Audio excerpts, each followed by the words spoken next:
Once upon a time, there lived on the borders of a great forest a woodman and his wife who had one little daughter, a sweet child whom everyone loved.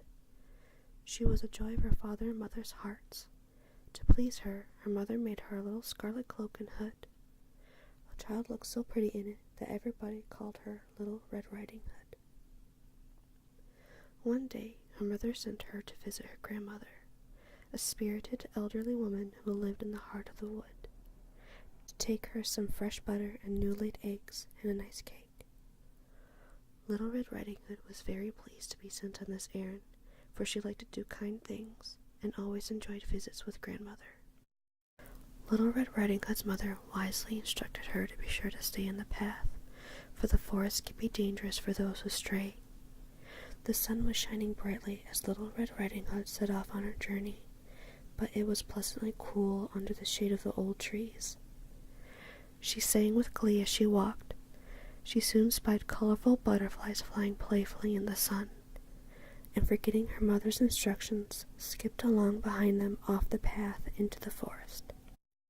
As she followed the butterflies, Little Red Riding Hood came across a bed of wildflowers, and stopped to gather a bunch to take to her grandmother who loved flowers. Little did she know that a wolf had seen her leave the path, and was now watching and following her and making evil plans.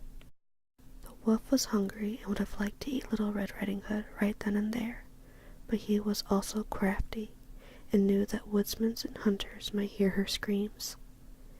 He came up to her very gently and said, "Good day, Little Red Riding Hood. Where are you going?"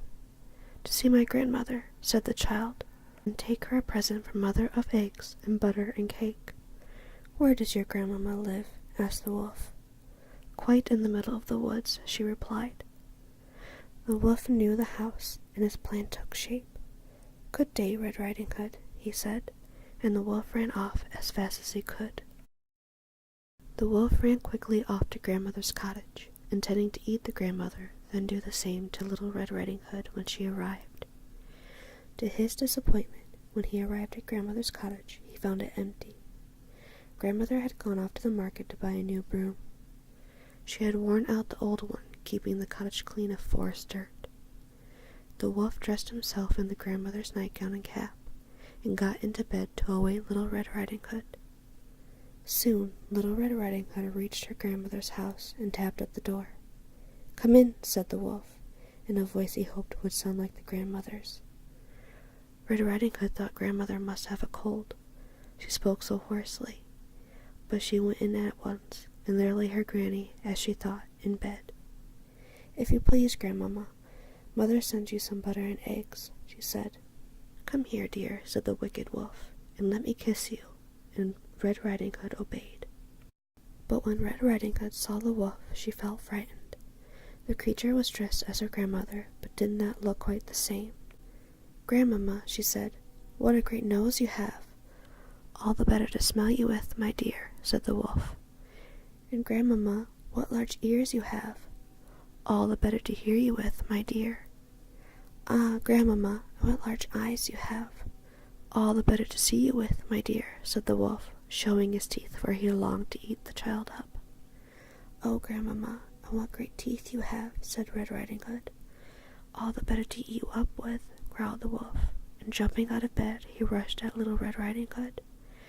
Just at that moment, the door flew open, and in rushed grandmother, having just arrived back from the market to find Little Red Riding Hood in dire danger. She whacked the wolf soundly on the snout with her new broom. The startled wolf ran about the cottage in panic, being smacked repeatedly by grandmother's broom, until by luck he happened upon the door and rushed out. The wolf did not stop running until he reached the safety of his own grandmother's den at the far side of the forest. After a long while, Little Red Riding Hood and her grandmother were sure that the wolf was gone for good. Then they enjoyed a nice visit and a meal of eggs and cake. Grandmother walked Little Red Riding Hood home to make sure she arrived safely. Her parents hugged her warmly on her safe return. The frightened wolf never bothered them again, and they all lived happily ever after.